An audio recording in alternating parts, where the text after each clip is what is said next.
कि सर आप भी जानते हो कैपिटल क्लॉज में कौन सी वाली कैपिटल दिखानी होती है सर?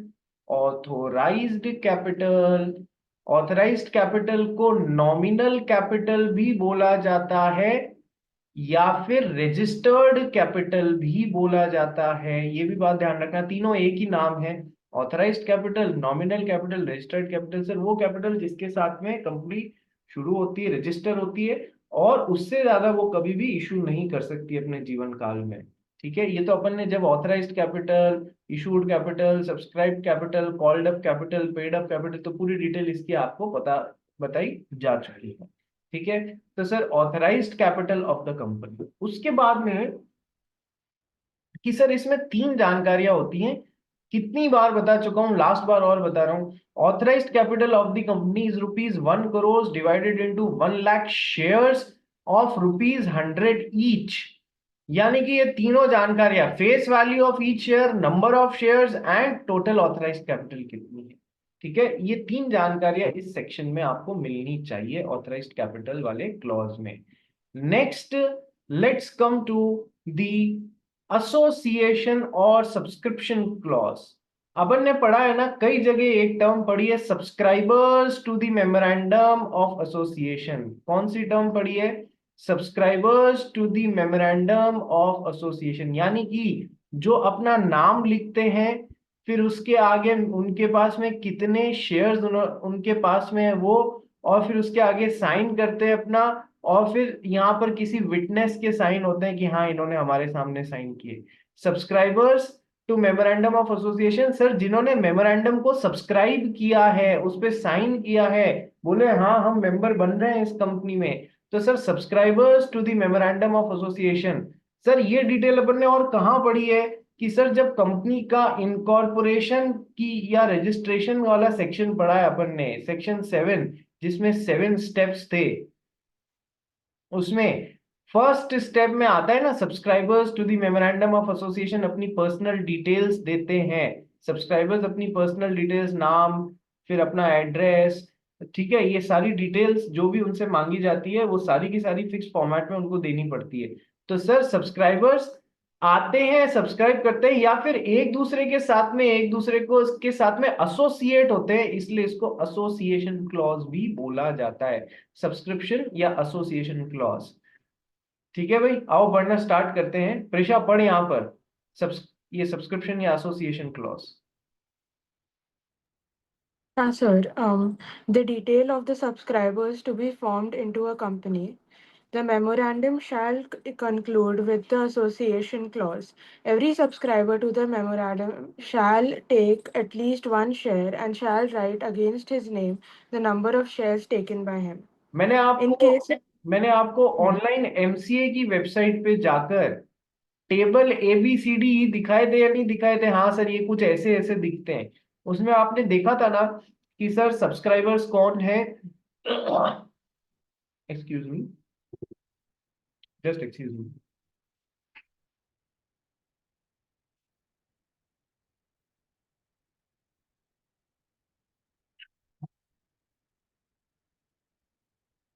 सॉरी, आ जाओ भाई वापस। तो मैंने उसमें आपको बताया था ना कि सर सब्सक्राइबर्स कौन होते हैं। मतलब जो ये कंपनी फॉर्मेशन के टाइम आते हैं, साइन करते हैं, ठीक है, तो सब्सक्राइबर्स आएंगे, क्या लिखा हुआ है यहाँ पर कि सर सब्सक्राइबर्स आएंगे। हर सब्सक्राइबर को कम से कम एक शेयर लेना जरूरी है, ज्यादा लेने तो बहुत अच्छी बात है। और उनके नाम के आगे इंडिकेट भी किया हुआ होगा कि उन्होंने कितने शेयर लिए। Every subscriber to memorandum shall take at least 1 share and he shall write against his name the number of shares taken by him. In fact sign और विटनेस के साइन भी होते हैं, वो मैंने आपको दिखा दिया, यहाँ पर लिखा हुआ नहीं है। ठीक है, आगे पढ़ भाई। in the case of OPC, the name of the person who, in the event of death of the subscriber, shall become the member of the company. The subscription memorandum must subscription रुक जा, subscription clause यदि OPC का है तो उसमें केवल एक ही नाम आने वाला है या नहीं आने वाला है? हाँ सर, जो मेन मेंबर है, 1 पर्सन है, जो ही मेंबर बनेगा सर उसी का नाम आने वाला है, नंबर 1।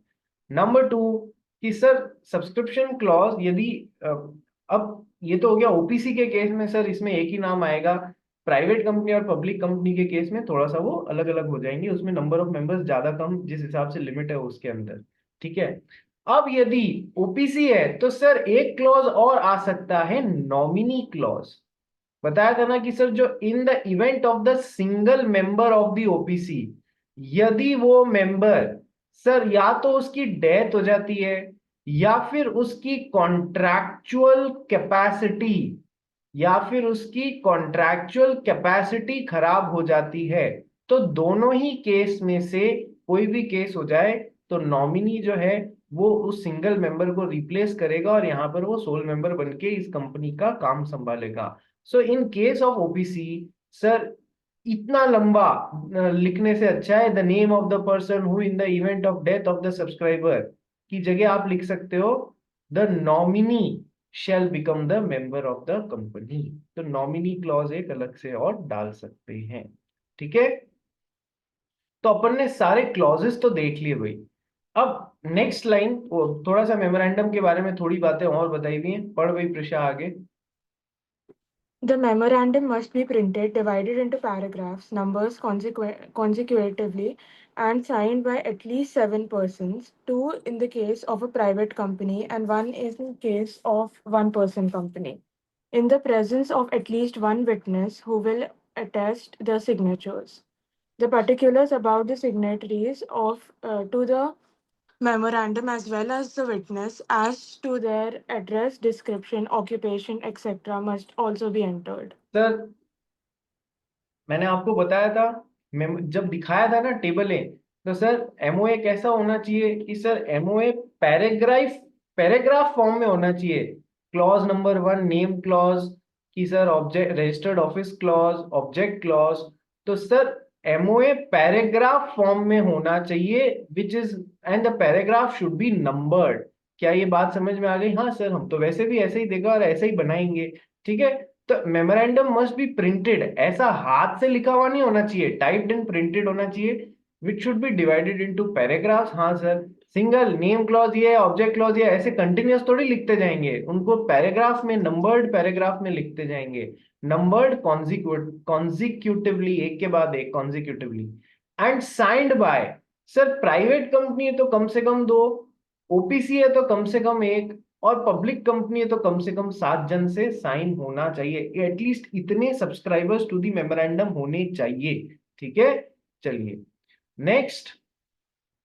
और सर ये सब साइन जब करेंगे ना, it should be sign in the presence of at least one witness, कम से कम एक होना चाहिए, एक से ज्यादा है तो भी चलेगा, कोई दिक्कत नहीं है, कम से कम एक विटनेस के सामने इन लोगों को साइन करना होता है।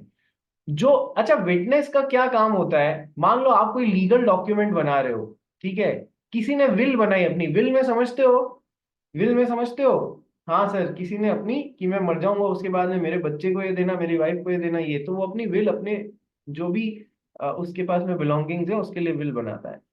पूरी विल बना दी उसने, यहाँ साइन कर दी। सर नीचे है ना विटनेस के साइन भी होते हैं। विटनेस कौन होता है? आप नाम से आंसर पकड़ो कि सर विटनेस वो जिसने ये पूरी कार्रवाई देखी। पूरी कार्रवाई का मतलब ये नहीं है कि जिसने पूरा ये टाइप कराते हुए लिखते हुए देखा। विटनेस का मतलब ये है कि सर इस पेपर पे इस आदमी ने मेरे सामने साइन किया है, आई एम द विटनेस, ठीक है, ये घटना साइन करने की मेरे सामने हुई है।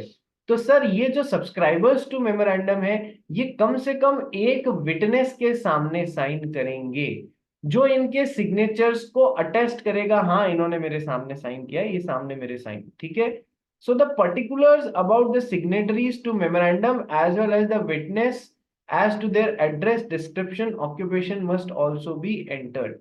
सर जो भी सब्सक्राइबर्स या सिग्नेटरीज टू मेमोरेंडम है उनके पर्टिकुलर्स तो देने ही पड़ते हैं, जैसे नेम हो गया, एड्रेस हो गया, और भी जो नेशनैलिटी हो गई, जो भी है वो सब तो अपन देते ही हैं। सर विटनेस के भी देने पड़ेंगे, सर एड्रेस क्या है, डिस्क्रिप्शन क्या है, क्या ऑक्यूपेशन है, ये भी एंटर करना बेटा, अपने जो भी मेमोरेंडम बना रहे हो उसमें जहां भी विटनेस साइन कर रहा है उसकी डिटेल्स देनी पड़ेगी। बोल भाई मेदोशी क्या हुआ?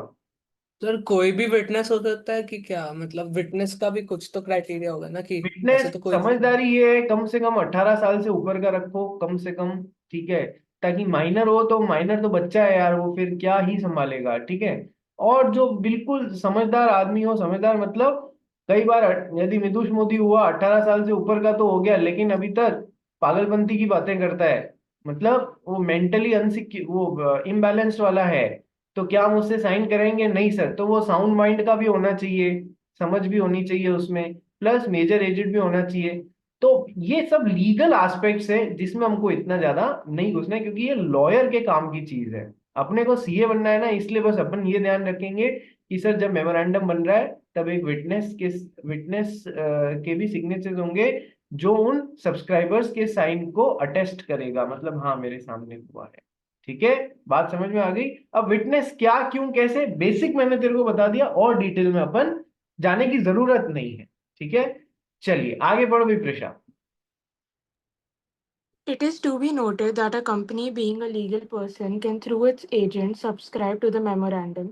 However, a minor cannot be a signatory to the memorandum as he is not competent to contract. The guardian of a minor who subscribes to the memorandum on his behalf will be deemed to have subscribed in his personal capacity. क्या पता इसमें से question आ जाए, देखो खुद companies act ने, module ने, ICI ने बोल्ड करके दिया है आपको, क्या पता इस पे से क्वेश्चन आ जाए। सर क्या बोलता है? It is to be noted, ये कृपया नोट कीजिएगा। अब देखो दो एंगल हैं यार, एक तो है कंपनीज एक्ट का एंगल, एक तो है कंपनीज एक्ट का एंगल, दूसरा है इंडियन कॉन्ट्रैक्ट एक्ट का एंगल। ठीक है, इंडियन कॉन्ट्रैक्ट एक्ट 1872 का एंगल, और एक है तुम्हारा कंपनीज एक्ट 2013 का एंगल। क्या बोलता है बेटा दोनों चीज देखो। कंपनीज एक्ट बोलता है that minor person can not subscribe to memorandum of association, यानी कि जब कंपनी खुल रही है तो, या फिर कंपनी के शेयर्स भविष्य में भी कभी लिए जा रहे हैं किसी व्यक्ति के द्वारा, तो वो माइनर नहीं हो सकता। Minor can not be a subscriber to memorandum of association का मतलब कहना क्या चाह रहे हैं? Minor can not be a share holder in a company. Minor can, ये कहना क्या चाह रही है लाइन देखो, company being a legal person can through its agent subscribe to the company being a legal person can through its agent subscribe to the memorandum। देखो पहली line का मतलब समझाता हूं। एक कंपनी है, इस कंपनी में कौन कौन मेंबर्स हो सकते हैं? सर नेचुरल पर्संस तो हो ही सकते हैं, जैसे मिस्टर मिदुष हो सकते हैं यदि वो 18 साल से ऊपर के हैं तो, मिस प्रिशा हो सकती हैं, दीज आर नेचुरल पर्संस। तो सर ये तो कंपनी में मेंबर्स हो ही सकते हैं। इसके अलावा सर आर्टिफिशियल पर्सन भी तो किसी कंपनी में मेंबर हो सकते हैं, वो उस कंपनी में शेयर होल्ड कर सकते हैं, जैसे XYZ limited, PQR limited. Sir ये भी तो किसी कंपनी में मेंबर्स या शेयर होल्डर्स हो सकते हैं। सर ये कैसे? अरे याद करो ना, होल्डिंग कंपनी सब्सिडियरी कंपनी में शेयर्स होल्ड करती है ना, उसी के थ्रू तो कंट्रोल करती है। तो एक कंपनी दूसरी कंपनी में शेयर्स होल्ड कर सकती है, हाँ सर। एसोसिएट कंपनी भी हो सकती है, बिना एसोसिएट वाली कंपनी भी हो सकती है, होल्डिंग सब्सिडियरी भी हो सकती है। ये कब हो सकता है? जब एक कंपनी दूसरी कंपनी में वोटिंग राइट्स होल्ड कर रही है। वोटिंग राइट्स किसके थ्रू मिलेंगे? शेयर्स के थ्रू मिलेंगे। ठीक है, तो सर नेचुरल पर्सन भी subscribers to memorandum of association हो सकते हैं, आर्टिफिशियल पर्सन भी subscribers to memorandum of association हो सकते हैं। क्या ये पहली बात दिमाग में फिट हो गई? हाँ सर, बहुत सिंपल है, ये तो पहले भी अपन ने इस दूसरे रूप में देखा हुआ है। तो सर यदि आर्टिफिशियल पर्सन को कंपनी का subscriber to memorandum of association बनना है, तो सर वो तो आर्टिफिशियल पर्सन है, तो सर वो अपना कोई ना कोई एक बंदा अपॉइंट करेगी ना, एजेंट अपॉइंट करेगी, जा मेरे को रिप्रेजेंट कर उस कंपनी में, जा मेरे बिहाफ पे जाके साइन करके आ। कंपनी खुद तो आर्टिफिशियल पर्सन है, खुद तो साइन नहीं करेगी, कोई नेचुरल पर्सन ही उसको रिप्रेजेंट करेगा ना, जिसको हमने यहाँ पर क्या बोल दिया है? एजेंट बोल दिया है। It is to be noted that a company being a legal person can through its agent subscribe to the memorandum. क्या इस लाइन का मतलब समझ में आ गया? दो तीन मीनिंग थे जो सारे समझा दिए कि सर एक कंपनी में दूसरी कंपनी भी सब्सक्राइबर या मेंबर हो सकती है। ठीक है, वो यदि ऐसा केस है तो वो अपने एजेंट के थ्रू एक्ट करेगी, जो उसको रिप्रेजेंट करेगा, वो साइन करेगा हर जगह जाके। बोलो बात समझ में आ गई? Yes sir. अब However, a minor cannot be a signatory to the memorandum as he is not competent to contract. यानी कि ये लाइन क्या बोलना चाह रही है, माइनर कभी भी सब्सक्राइबर टू मेमोरेंडम नहीं हो सकता क्योंकि वो कॉन्ट्रैक्ट बनाने की काबिलियत ही नहीं रखता है। यानी कि कंपनीज एक्ट तो साफ साफ बोल रहा है कि sir minor can not be a share holder in a company, minor cannot be a share holder in a company. क्या ये बात क्लियर हो गई? 18 साल से कम बंदे किसी कंपनी में शेयर होल्डर नहीं हो सकते हैं। इतना पहली बात समझ में आ गई सबको? प्रिशा, दक्ष अग्रवाल, यस और नो? क्या इतनी पहली बात सबको समझ में आ गई? रिचा, श्रुति खतड़े, सुहान गोयल, जश शाह, जिया? यस। तो आ गई है तो कृपया अपने वीडियो तो ऑन रखो रे। ऐसी थोड़ी ना होगी क्लास जिसमें आप लोग वीडियो ही ऑन नहीं रखते हो। एंसल फर्नांडीज, ठीक है? वीडियो ऑन करने में इतनी मौत क्यों आती है सब लोगों को कि सर हम नहाए हुए नहीं है? ऐसा है क्या कि सर मैंने टी शर्ट नहीं पहना हुआ है, रुक जाओ? जश शाह तो बोल भी सकता है मैं ऐसा टी शर्ट में नहीं हूँ सर, रुक जाओ रुक जाओ। सुहान गोयल भी बोल सकता है, ठीक है?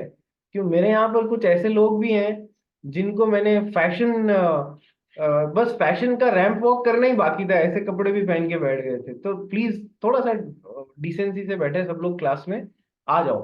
तो सर सब minor cannot be a subscriber to memorandum of association का मतलब क्या है? माइनर कभी भी उस कंपनी में शेयर होल्डर, किसी कंपनी में शेयर होल्डर नहीं हो सकता है। मेजर हो जाओ तब शॉप से हो जाना, माइनर नहीं हो सकता, ठीक है? लेकिन the guardian of a minor, अच्छा इसके पहले क्या लिखा है? Minor cannot be a signatory to the memorandum या फिर minor cannot be a share holder as he is not competent to contract. Sir क्यों नहीं हो सकता? क्योंकि वो कॉन्ट्रैक्ट बनाने की काबिलियत नहीं रखता है। सर ये कहां पर पढ़ेंगे अपन? Who can make a contract and who can not make a contract, ये कहां पर पढ़ेंगे सर? इंडियन कॉन्ट्रैक्ट एक्ट में जब डिटेल पढ़ेंगे ना अपन इंडियन कॉन्ट्रैक्ट एक्ट की। 2 महीने चलेगा इंडियन कॉन्ट्रैक्ट एक्ट, ठीक है? पूरे 2 से ढाई महीने चलेगा। तो सर जब ये पढ़ेंगे तब वहां पता पड़ेगा कि माइनर्स जो है वो कॉन्ट्रैक्ट नहीं बना सकते, पर्सन ऑफ अनसाउंड माइंड है वो कॉन्ट्रैक्ट नहीं बना सकते, और भी डिटेल्स हैं कि ये 2-3 तरीके के लोग हैं जो कि कॉन्ट्रैक्ट नहीं बना सकते। तो उसमें माइनर का नाम प्रमुखता से आता है कि minors are incompetent to contract. Minors competent नहीं है किसी भी मिस्टर एक्स वाई जेड जो मेजर है उसके साथ में, या कोई कंपनी है उसके साथ में कॉन्ट्रैक्ट बनाने को, माइनर है ही नहीं कंपिटेंट। तो सर अब इससे पहले अपन ने कंपनीज एक्ट में पढ़ा हुआ है कि सर जब कंपनी में कोई बंदा मिस्टर एक्स शेयर होल्डर होता है तो सर उसके और कंपनी के बीच में एक तरीके का एग्रीमेंट या कॉन्ट्रैक्ट बन जाता है। उसके और कंपनी के बीच में एक तरीके का एग्रीमेंट या कॉन्ट्रैक्ट बन जाता है जहां पर इसके भी कुछ राइट्स और ड्यूटीज होते हैं, कंपनी के भी कुछ राइट्स और लाइबिलिटीज या ड्यूटीज होते हैं। बताया हुआ है ना? Yes sir. कि सर क्या कंपनी कभी भी डिविडेंड डिक्लेयर करेगी? डिक्लेयर कर दिया कंपनी ने तो कंपनी की लाइबिलिटी या ड्यूटी है और शेयर होल्डर का राइट है वो डिविडेंड अब लेने का। सर कंपनी ने कभी भी फर्स्ट कॉल सेकंड कॉल मंगा लिए अपने शेयर्स पे, 10 में से 6 रुपए मंगा लिए, बचे हुए हैं अभी तक मंगाने, तो सर ये कंपनी का राइट है अंडर द कॉन्ट्रैक्ट, और ये मिस्टर एक्स की ड्यूटी या लाइबिलिटी है कि उस पैसे को, यदि इन्होंने उस कंपनी के शेयर सब्सक्राइब किए हुए, अनपेड अमाउंट कभी कंपनी ने मंगाया तो उनको पे करना, ये मिस्टर एक्स की ड्यूटी या लाइबिलिटी। तो ये सब ड्यूटीज, राइट्स, लाइबिलिटीज किसके अंडर आते हैं सर? शेयर, जैसे ही कोई बंदा कंपनी में शेयर होल्डर बनता है या मेंबर बनता है उसके और कंपनी के बीच में एक एग्रीमेंट या कॉन्ट्रैक्ट बन जाता है। सर क्या माइनर कंपिटेंट टू कॉन्ट्रैक्ट है या competent to make an agreement है? नहीं सर, माइनर कभी भी एग्रीमेंट नहीं बना सकता या कॉन्ट्रैक्ट नहीं बना सकता। तो सर यहां पर कभी भी माइनर आ ही नहीं सकता। लॉजिक समझ में आ गया? बोलो यस और नो। लॉजिक समझ में आ गया? Yes sir. हम थोड़ा सा इतर जाके जब इंडियन कॉन्ट्रैक्ट एक्ट पढ़ेंगे ना तो उसमें कुछ इसी एंगल पे थोड़ी सी डाइवर्स और नई बातें भी सीखेंगे। यहां नहीं करूंगा, अदरवाइज अननेसेसरी कंफ्यूज हो जाएंगे आप, ठीक है? Next, the guardian of a minor who subscribes to the memorandum on his behalf will be deemed to have subscribed in his personal capacity. ये बहुत अच्छा पॉइंट है सर। ऊपर के मतलब अभी तक इस पैराग्राफ में हमने क्या पढ़ा सर? हमने ये पढ़ा कि सर माइनर चूंकि इनकम्पिटेंट टू कॉन्ट्रैक्ट है, कॉन्ट्रैक्ट नहीं बना सकता, इसलिए वो किसी कंपनी में सब्सक्राइबर या शेयर होल्डर या मेंबर नहीं हो सकता बेसिक। लेकिन कई बार पेरेंट्स तो पेरेंट्स है, पेरेंट्स या फिर गार्जियन, उस माइनर के पेरेंट्स या फिर गार्जियन उस माइनर के बिहाफ पे किसी कंपनी के शेयर्स को सब्सक्राइब कर लेते हैं, उस माइनर के बिहाफ पे किसी कंपनी के शेयर्स को, कि यार ये मेरे बच्चे का भविष्य संवर जाएगा, इसके लिए मैं टाटा टीसीएस के शेयर हर महीने की पहली तारीख को जैसे ही तनख्वाह आती, पिताजी पहला काम ये करते, जस शाह के पिताजी ये करते कि जस शाह और वीर शाह के लिए 100 टीसीएस के शेयर खरीद के रख लेते। और ऐसा उन्होंने हर साल 12 महीने 12 बार साल में अगले 30 साल 25 साल तक किया कि जब मेरा बच्चा 25 साल का हो जाएगा तो सर 25 साल 12 महीने हर साल 100 शेयर टीसीएस के, तो वैल्यू क्रिएट हो गई एक 25 साल में, तो मैं उसको धंधे के लिए दूंगा। जस शाह के तो मुंह में लार टपकने लग गई है, साफ वीडियो से दिख रहा है। ठीक है, जस शाह देख, it is known as power of compounding over the years. अपने पैसे को साल साल दर साल बढ़ने के लिए छोड़ देते हैं ना, तो वो दुनिया का 8वां अजूबा कहलाया। ये सारे बच्चे ध्यान रखोगे कि सर दुनिया के 7 अजूबे तो हैं, 7 वंडर्स ऑफ द वर्ल्ड है, 8वां अजूबा किसको बोला गया है? पावर ऑफ कंपाउंडिंग को बोला गया है। अपनी लाइफ में आज तुम समवेयर अराउंड 17-18 साल भी हो, इसको अभी से यूज करना चालू करो, so that by the time you are about 40 तुम फाइनेंशियली फ्रीडम को पा सको। थोड़ा थोड़ा अभी से इन्वेस्ट करना चालू करो, ठीक है। चलिए, तो सर अब वापस अपने मुद्दे की तरफ आते हैं। माइनर के पेरेंट्स या गार्जियन, कई बार क्या होता है माइनर के बिहाफ पे कहते हैं अच्छा माइनर नहीं खरीद सकता, चलो माइनर के बिहाफ पे हम खरीद लेते हैं।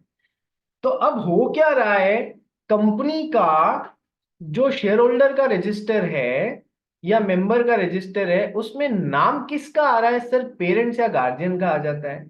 तो कंपनी लॉ क्या बोलता है कि सर भले ही पेरेंट्स या गार्जियन ने ये सोचा हो कि हम माइनर के बिहाफ पे ले रहे हैं, for all the legal purposes हम तो इन्हीं को मेंबर या शेयर होल्डर मानेंगे। For all the legal purposes हम तो इन्हीं को शेयर होल्डर या मेंबर मानेंगे। बात समझ में आ गई? Yes sir. Sir Indian contract act में इससे रिलेटेड 3-4 एक्स्ट्रा बातें बताऊंगा, यहां नहीं बताऊंगा। वहां चूचा मत करना कि सर वहां तो आपने ये बताया था, यहाँ ऐसे कैसे और बातें बता रहे हो, क्योंकि वो कॉन्ट्रैक्ट एक्ट का एंगल है। यहाँ अपन कंपनीज एक्ट के एंगल से चीजों को पढ़ रहे हैं, ठीक है। तो sir the guardian of a minor who subscribes to the memorandum on his behalf will be deemed to have subscribed it in his personal capacity for all the practical purposes। Company तो यही मानेगी कि ने parent खुद member है, हम company कभी भी माइनर को रिकॉग्नाइज नहीं करेगी एज अ मेंबर। बात समझ आ गई? Yes sir. चलिए आगे पढ़ो भाई प्रशांत। The above clauses of the memorandum are called compulsory clauses or conditions. In addition to these, a memorandum may contain other provisions, for example, rights attached to various classes of shares. देखो The memorandum. देखो देखो, अरे रुक जा भाई, train मत भगा। माना तेरे मुंबई में मेट्रो चलती है, पर मुझे भी बोलने दे, ठीक है। तो ये जो ऊपर के 6 या 7 क्लॉजेस हैं, मेन तो 6 है, और यदि वो ओपीसी है तो एक आध एडिशनल क्लॉज मिलते हैं। तो ऊपर की जो 6 क्लॉजेस हैं ये कंपलसरी क्लॉजेस हैं, यानी कि आप यदि किसी कंपनी का कोई मेमोरेंडम बना रहे हो तो उसमें ये आने चाहिए, आने चाहिए, कंपलसरी है। आप इनको छोड़ नहीं सकते कि नहीं मेरी कंपनी में नेम क्लॉज नहीं होगा, बेनामी कंपनी रखूंगा मैं, अरे ऐसे थोड़ी चलता है। या मेरी कंपनी में मैं ऑथराइज कैपिटल बताऊंगा ही नहीं, ना ना ना ना ना, ऐसे नहीं चलता है, ठीक है। So the above clauses of memorandum are called compulsory clauses, ठीक है, और कंडीशंस होने ही चाहिए इन। अच्छा, इसके अलावा आपको यदि कुछ रखने हैं अपनी सिचुएशन को देखते हुए, अपनी कंपनी की सिचुएशन को देखते हुए, तो वो थोड़ा बहुत आप डाल सकते हो। In addition to these a memorandum may contain, देखो वर्ड मे और शैल का लॉ में बड़ा इंपॉर्टेंस है। शैल तो मतलब होगा ही होगा, और मे मतलब आपकी इच्छा पे, it may not. Just Shah may propose somebody, just Shah may not propose somebody, ठीक है। तो इसकी इच्छा पे डिपेंड करता है, कोई जबरदस्ती इसे प्रपोज नहीं करवा सकता है, ठीक है।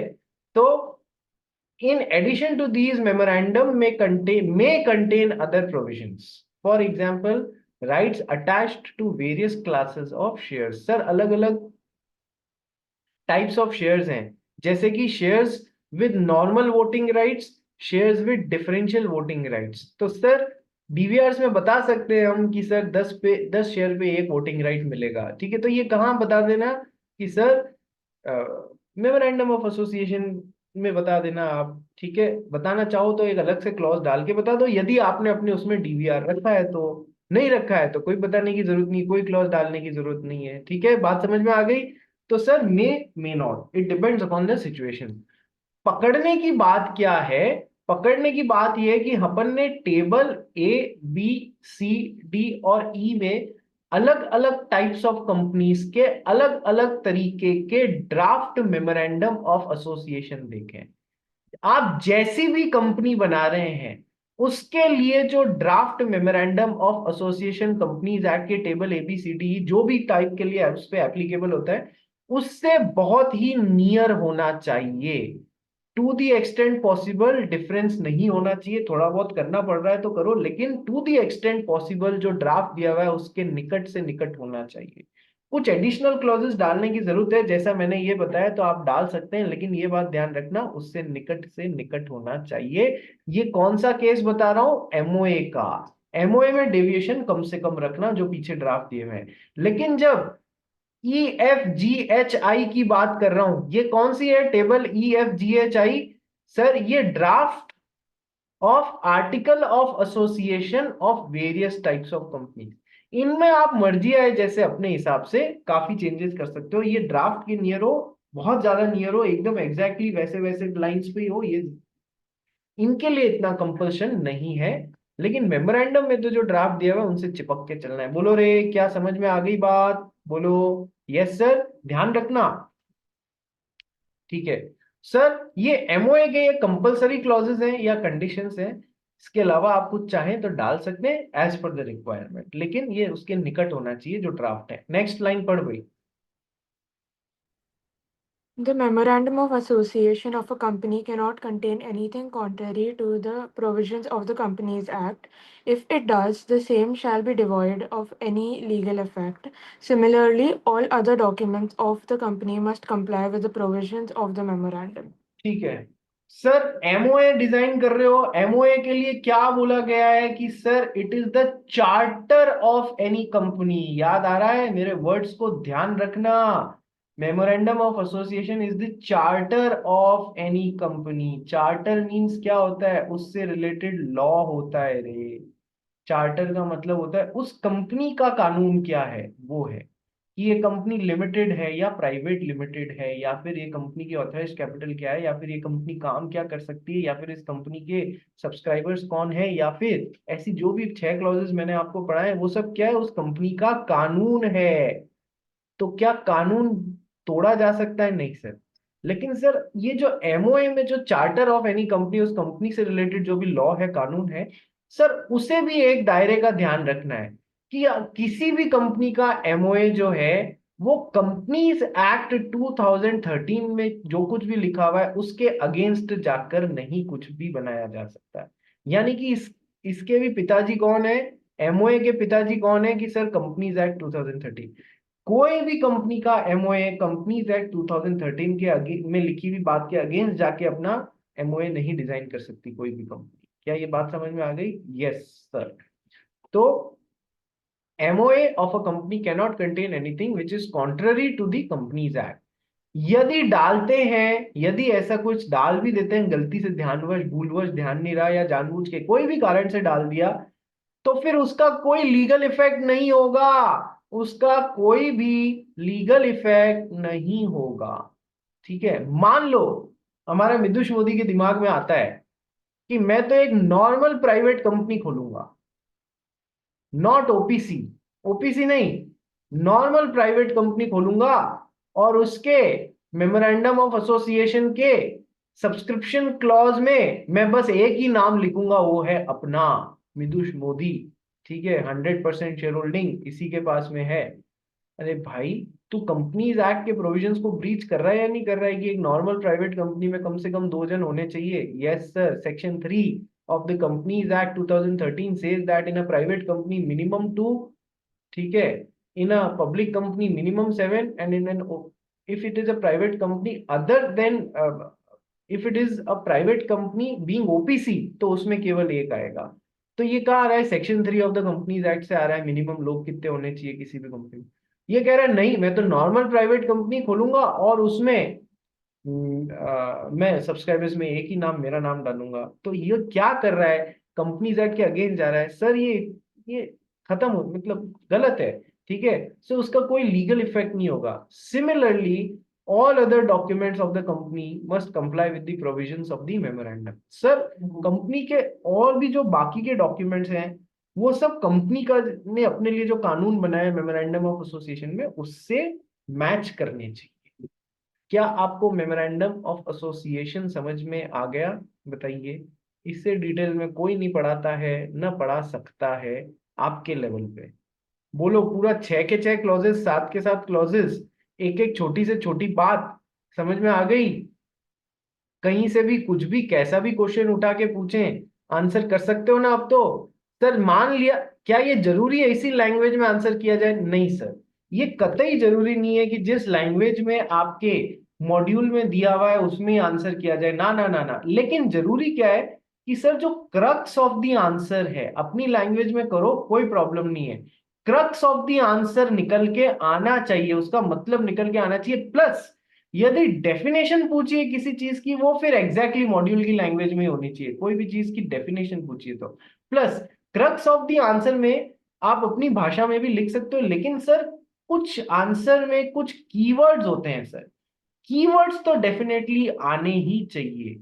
जैसे कि सर एमओए में 6 क्लॉज होते हैं, वो 6 क्लॉज के नाम तो वैसे के वैसे आने चाहिए या नहीं आने चाहिए? Name clause, object clause, registered office clause, हाँ सर। तो वो तो कीवर्ड्स हैं सर, वो तो ऐसे के वैसे ही आने चाहिए ना, ठीक है।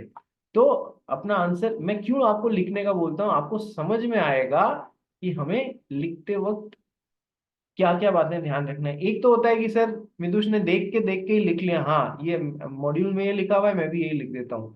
एक मिदुष कोशिश करे कि पहले मैं याद कर लेता हूँ ये 6 क्लॉजेज हैं, इनके कीवर्ड्स हैं, फिर मैं लिखना चालू करता हूँ बिना मॉड्यूल को देखे, तो मेरी भी प्रैक्टिस होगी। लेट्स सी, 10-1 मिनट ज्यादा लग जाएंगे, उसमें क्या है, याद करके बिना देखे लिखता हूँ, फिर देखता हूँ कि क्या क्या छूट गया, फिर उसको अपडेट करता हूँ। यदि इस तरीके से करोगे तो परमानेंट मेमोरी में चीजें आप अपने दिमाग को ट्रेन कर रहे होगी, याद रख इस चीज को, याद रख याद रख, ठीक है। तो जैसा आप ठीक समझे वैसा कीजिए, ज्यादा मेहनत कर सकते हैं तो कीजिए, अच्छे नंबर आएंगे। चलिए भाई, सेम लिंक पे एक बार सभी जने वापस रिज्वाइन करेंगे।